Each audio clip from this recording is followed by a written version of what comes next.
Hello and welcome to Life After Lockdown. It's good to talk, the important role of oracy. My name is Suzanne Hughes and I'm the Trust Leader of English for Northampton Primary Academy Trust.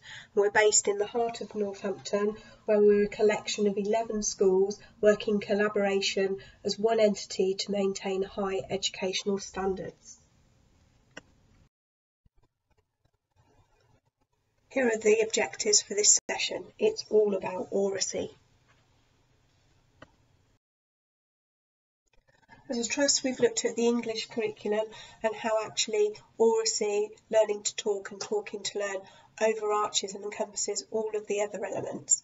We've also unpicked vocabulary and provided specific MPAT training for this, particularly focusing on the disadvantaged children and providing them with opportunities to have that language to communicate effectively, and then how reading and writing sits within both of those. The simple act of talking to each other is now ever more important. Without the richness of classroom conversations, socialisation on the playground, raising curiosity, critical thinking prompted by purposeful discussion and questioning, our children are missing out on the opportunities for oracy that drive learning and language development and underpin their well-being. How will this impact upon those already at a disadvantage in society? For some children, silence is becoming the norm, with the inability to express their feelings and thoughts and opinions with confidence. Too many children are locked in semi-silence. The education community needs to act to prioritise the teaching and learning of oracy so that children can develop their own voice.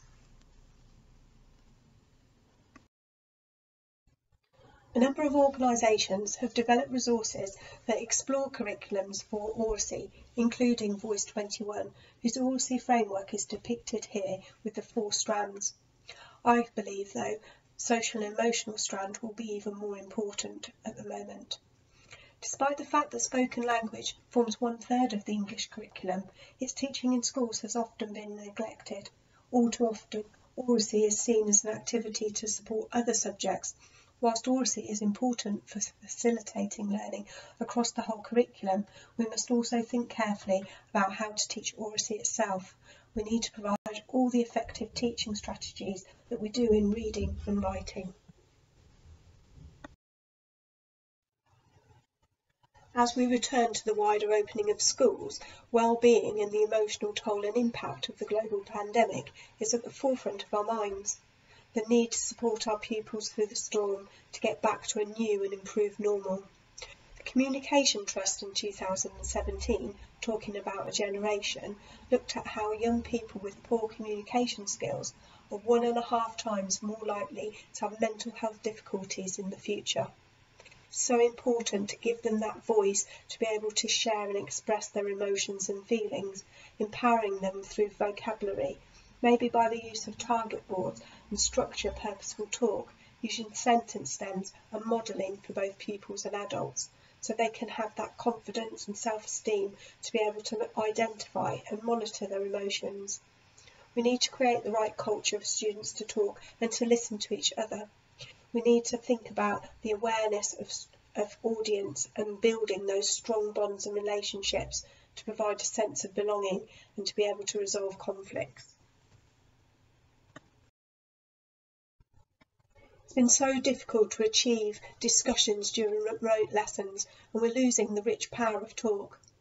Vulnerable children, even once they were online, were still hidden in the background. A quiet or shy child can easily be overlooked in the classroom, but this is amplified on an online platform. For years it seemed that speaking and listening curriculum has been the poorer cousin of the English curriculum, particularly in primary education. Oracy is not measured in even the same way as grammar or spelling. We can all argue a great confident case for the teaching of oracy.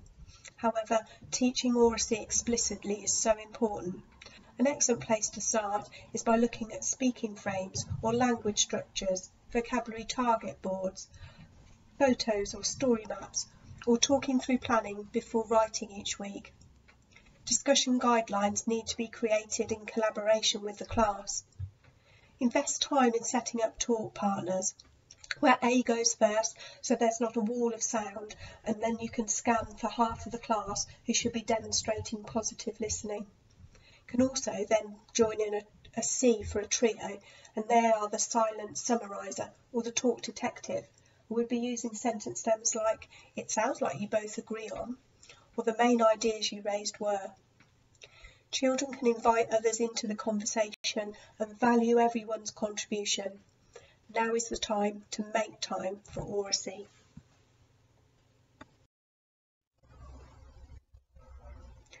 Now is the perfect time to go back to active listening and the rules of social interaction, taking turns, identifying who is holding the conversation and how to judge when this can change, how pairs of language work, questions and answers, greetings and responses, how to fix what we say or when we don't understand. Having those rules for active listening and making sure that you feel that your voice will be heard.